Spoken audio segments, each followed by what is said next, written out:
Olha só, pessoal, esse é mais um Fala Carlão. Você já sabe, o Fala Carlão é sempre na prateleira de cima do agronegócio brasileiro. A gente está estreando o ano aqui, fazendo a cobertura da primeira reunião da Asbram, a primeira reunião sob o comando do Ferzinho, novo presidente aqui da Asbram. Casa cheia, lotada, mas também não é para menos, viu? Não é o Ferzinho não, viu? É o caboclo que veio falar aqui hoje, o Rodrigo Albuquerque, é um cracaço do nosso agronegócio. Eu sou fã do Rodrigo Albuquerque há muitos anos, porque um dia caiu na minha mão um negócio chamado Notícias do Front. Eu fiz a leitura daquilo, eu virei fã dele. Que texto maravilhoso, claro, bem-humorado, o cara tem conhecimento de causa, e ele fala que ele convoca os companheiros que carregam o pó da viagem. Então, quando eu cheguei aqui hoje, eu vi que era ele, o palestrante, um dos palestrantes aqui hoje, eu falei, gente do céu, ganhei meu dia. Ô, Rodrigo, obrigado pela sua gentileza de falar conosco, viu? Que isso, Carlão, o prazer é meu. E acho que você lê mesmo, porque o que você falou é exatamente assim que a gente procura fazer e trazer informação do que a gente vive. Do pó da viagem, na verdade, é o front, né? É onde a coisa acontece. É isso. Ô, Rodrigo, o seu negócio é uma coisa assim, até que eu sempre... o seu negócio, esse serviço que você faz é um serviço que tem que estar muito antenado com a conjuntura, com o agora. Como é que... E eu sempre... Uma coisa que eu também falo que é o seguinte, eu vivo preocupado mais com o longo prazo. Como é que como é que o pecuarista faz para, na verdade, ele precisa estar aqui daqui 40 anos e, ao mesmo tempo, e como é que ele faz para estar antenado? Eu acho que isso tem um pouco a ver com o fato... É igual a minha saga aqui desse negócio de emagrecimento, de perder 80 quilos sem bariátrica, que eu falo para a turma, gente, a única coisa que você tem que fazer é fazer só o dia de hoje bem feito. Vai dar tudo certo no futuro. Eu queria saber se é por aí a história. O Carlão, primeiro, tudo que você falou sobre a gente, eu queria agradecer. A recíproca é verdadeira. A gente vê você andando aí agora até para fora do país, enfim, e os eventos de qualidade sempre tem o Fala Carlão na área. É um prazer a gente estar aqui. Cara, isso é uma... Primeiro, vamos falar assim, por que eu faço isso? É extremamente desgastante, como você falou, ainda mais nos dias de hoje, né? Que uma caneta, uma fala de um governante, uma habilitação... A pecuária virou um negócio muito volátil. Sim. A pecuária, ela tinha uma toadinha mais mansa, hoje isso aí já não é mais verdade. Então, realmente, é muito desgastante fazer isso. E por que eu faço? Porque salvo o meu bolso. Eu brinco que a minha consultoria, primeiro o objetivo dela é me ter como cliente resolvido e satisfeito. Entendi. Então, eu preciso estudar o mercado. E esse estudar o mercado, numa atividade, como você mesmo disse, plurianual, de conhecimento multifacetado, onde você precisa estar bem aqui hoje, mas daqui a 10, 20, 30 anos, como resolver isso? Você usou um exemplo fantástico que eu estou passando. Virada de ano, um dos motivadores foi você nem sabe disso, estou te falando isso agora. Resolvi, falei assim, tem que voltar a fazer exercício físico, perder peso. Pus uma meta para o ano e o raciocínio que eu usei é o mesmo também, outro motivador, o mercado financeiro. Sim. Se você quer aprender a investir, ou começar a investir, ou resolver um fluxo de caixa negativo, até da sua vida pessoal, faz o hoje. Eu acredito muito no grande poder das pequenas ondas. É verdade. Então, se você resolveu hoje eu vou comer melhor, eu vou fazer um exercício melhor, é a mesma coisa, vamos levar essa analogia que você muito bem colocou, para as finanças. Sim. Eu vou começar a apontar o que eu gasto no mês a mês. Se você não faz isso na vida pessoal, é importante fazer, e na fazenda também. E resolvendo um dia por vez... Quando você vê, você resolveu um ano. E acho que esse é o primeiro, é começar. Começar é o mais difícil, quebrar a inércia de não fazer exercício, da perda de peso e de resolver o problema financeiro da fazenda. Eu acho isso fantástico. Gente, eu sempre digo assim, eu agora eu já faço algumas palestras há muito tempo, mas agora esse ano eu decidi focar nesse tema e fazer pelo menos uma palestra por mês. Perfeito. Aconteceu que no mês de janeiro eu fiz 3. Então, assim, acontece... uma das coisas que eu sempre falo é que o longo prazo a gente constrói no curto prazo, né? Exatamente. Exatamente. Isso é muito verdade para o corpo físico e é muito verdade para as finanças, seja pessoais e seja da fazenda. Então, na fazenda, a gente tem que fazer exatamente isso. E outra, fazer o básico bem feito. Então, essa é a nossa luta. É mais ou menos assim, né? A gente não sabe, a gente quer falar de inovação, de coisas complexas, mas a cerca está caindo, né? O bebedouro, a água está suja, vai no suplemento, o suplemento está lá no barracão, mas o coxo lá no pasto está zerado. São coisas desse sentido. Agora, vem cá, a gente teve um ano, 2023, extremamente desafiador, para, vamos dizer assim, usar um palavreado de diplomata. Até assim, leve, né? Um palavreado de diplomata. Não pegar pesado. E aí eu estava achando, que eu já falei muitas vezes aqui, que eu falei assim, gente, mas o tal do fundo do poço, não, o fundo do poço já foi, o fundo do poço agora...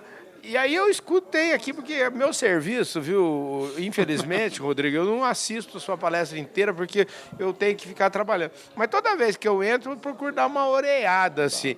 E nessa orelhada que eu dei, você não... O trem ali, você pintou um 2024, talvez mais difícil que 23. Como é que é? Talvez não diria mais difícil. Eu vejo 2024 ainda como um ano ofertado.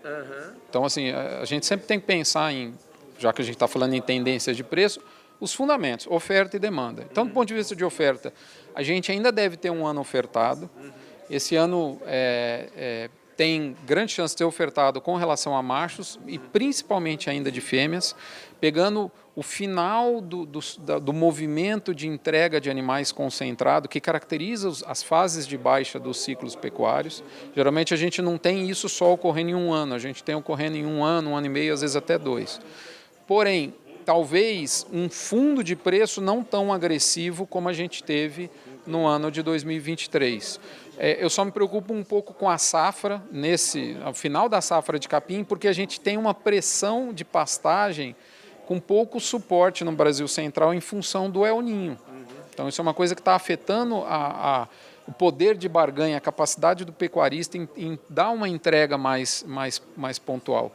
Em outro lado, a gente pode ter uma menor entrega no segundo semestre. Então, não é um ano, na minha opinião, tão ruim quanto 2023, do ponto de vista de preço. Um ano, sim, de margem desafiada, que é importante, tem sinais de alerta, mas que eu prefiro olhar para frente.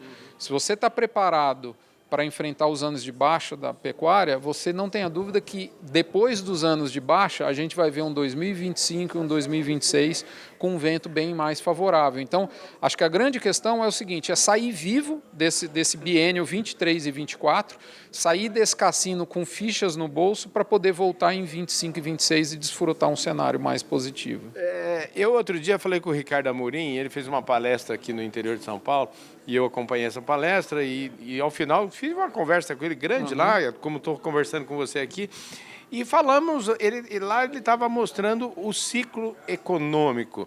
E o ciclo econômico, e aí eu até brinquei com ele, rapaz, Ô, Ricardo, esse negócio que você falou de ciclo econômico, eu conheço profundamente isso, porque o ciclo pecuário é igualzinho. A única coisa que difere é que os ciclos econômicos no mundo são maiores, né? Não são de 3 anos, 4 anos, 5 anos, são de 20 anos, 30 anos, não é isso?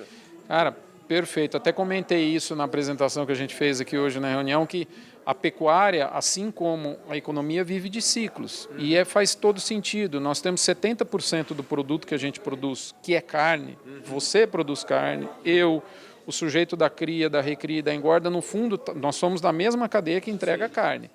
E a gente está entregando mais carne ao consumidor. Se a gente tivesse como um ciclo econômico positivo na nossa economia, e a gente está num crescimento até maior do que as previsões, né, por ano passado, provavelmente vai fechar, quanto melhor a economia tiver, mais dreno vai ter para o nosso produto, que vai, no fim, para o consumo do povo. Né? 30% é exportado, mas 70% fica aqui. Então, você tem toda a razão. Os ciclos econômicos, eles acabam tendo uma linearidade muito grande com o ciclo pecuário. Isso tem, a raiz da demanda é a mesma. Pois é, agora, vem cá, vamos, eu acho que assim, a gente já deu os recados que precisava dar aí, mas assim, agora eu queria de ordem prática, né? Porque a gente está falando de pecuária, a gente encontra tanto que tem um plano aí do governo, falei com o ministro outro dia, de, né, recuperação de 40 milhões de hectares de pastagem degradada, a gente, é uma conversa já, vamos dizer assim, que já vem de muito tempo, é uma conversa. Como é que... Eu imagino assim, você sente que vai mudar, está mudando a cabeça do pecuarista, a mente, o racional do pecuarista para entender de uma vez por todas que ele faz agricultura de pasto? E assim, o que o cara que vai escutar a gente lá está falando, porque fica agricultura de pasto, que bicho é esse? Por que o cara tem que se atentar para isso? Eu costumo dizer o seguinte, pasto é a lavoura esquecida. E não existe lavoura esquecida que entrega bom resultado.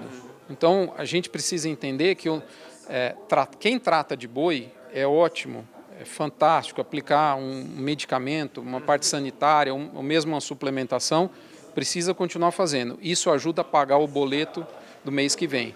Quem trata de solo faz patrimônio dos bisnetos. Então, essa é a diferença. Então, a nossa raiz da pecuária, a gente precisa resgatar que a nossa mais-valia é pasto. Pasto é lavoura, como diz a Janaína, no pasto é mais barato, o seu capim é dinheiro. Então essa é a base, porque tendo a base, ali a gente constrói a tecnologia que a gente quiser, seja com cria, recria e engorda. Então a recomendação para mim, sendo bem prático como você pediu, é primeiro, fazer o básico bem feito. E quando a gente fala básico bem feito, é painel de Jeep. O painel de Jeep tem 5 indicadores. Legal, essa eu gostei disso. Painel de Jeep, não precisa ficar pensando num painel de um avião, de um Boeing. Painel de Jeep, meia dúzia de indicadores, conduz a fazenda ali. Básico bem feito, pasto, suplemento no coxo, um curral bem arrumado, uma cerca que cerca, um bebedouro, água limpa, ponto. Segundo, tomar decisão em cima de número. O eu acho não dá mais. Então a gente precisa ser mais assertivo. Deixa eu só dar um exemplo desse eu acho não dá mais, que é um exemplo bem prático que aconteceu comigo, né? Essa história aqui, eu viajando e tal. Aí chegou um tempo aqui que eu voltei agora do ano passado, voltei de Buenos Aires quando eu cobri lá a La Rural e subi na balança, cara. Eu vi 3 dígitos na balança, 100 quilos, meu peso é 88, 90, esse é o meu peso.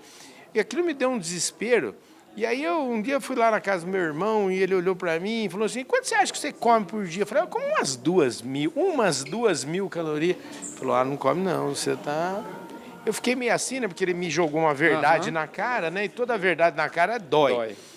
E aí eu falei, ele falou, eu vi ele usando uma balança e tal, eu falei, não, peraí. Pesando os alimentos? Sabe o que eu fiz? Comprei uma balança. Em 60 dias eu estava de volta nos meus 88 quilos. E uso a balança até hoje, estou pesando, porque assim, aquele velho, o jargão que a gente aprendeu com o professor Jean Bosman, ou seja, como é que você vai querer gerenciar algo que você não mede? Exato, não tem como. E se a gente pegar, esses dias eu vi uma estatística, 17% das fazendas do Brasil apenas tem balança. Então como é que você vai gerenciar uma pecuária sem balança?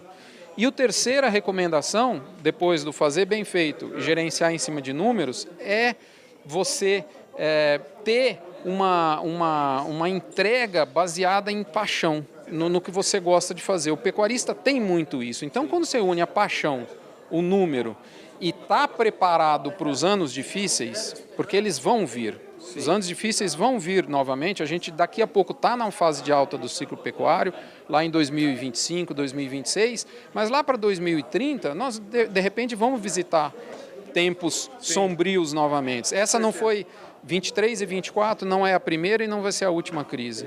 Então esteja preparado para os anos ruins, gerencie com o número e faça o básico bem feito. Esses são os 3...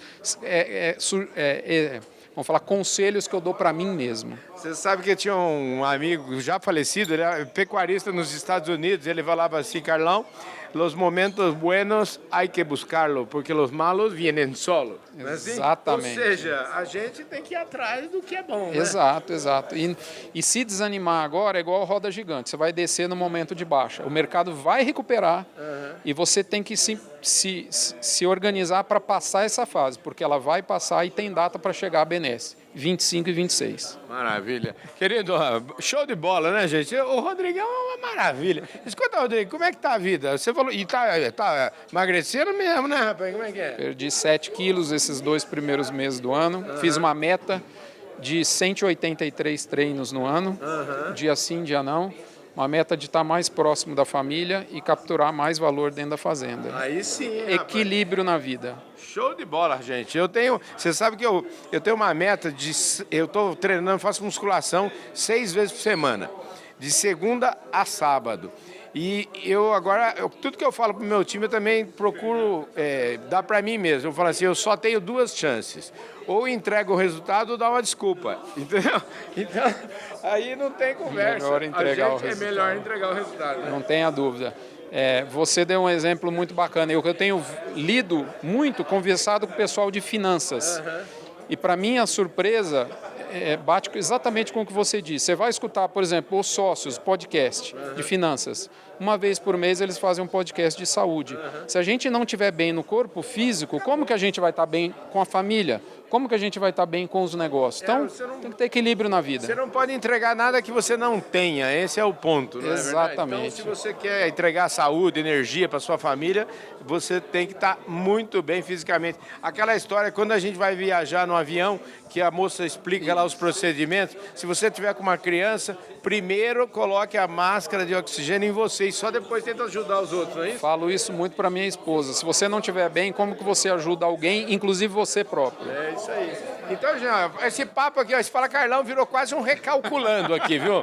Então, recalculando saúde e felicidade. Aliás, se você... Posso fazer um merchan aqui, ó? Na hora. Se vocês quiserem comprar, se vocês quiserem a participação do Carlão nessa palestra chamada Recalculando, esse slogan lá, nosso saúde e felicidade, tem sido uma alegria compartilhar com vocês, compartilhar com principalmente equipes que precisam de alta performance, compartilhar essa minha história de quem perdeu 80 quilos sem cirurgia bariátrica. Por isso que você é meu ídolo. Eu sou seu fã.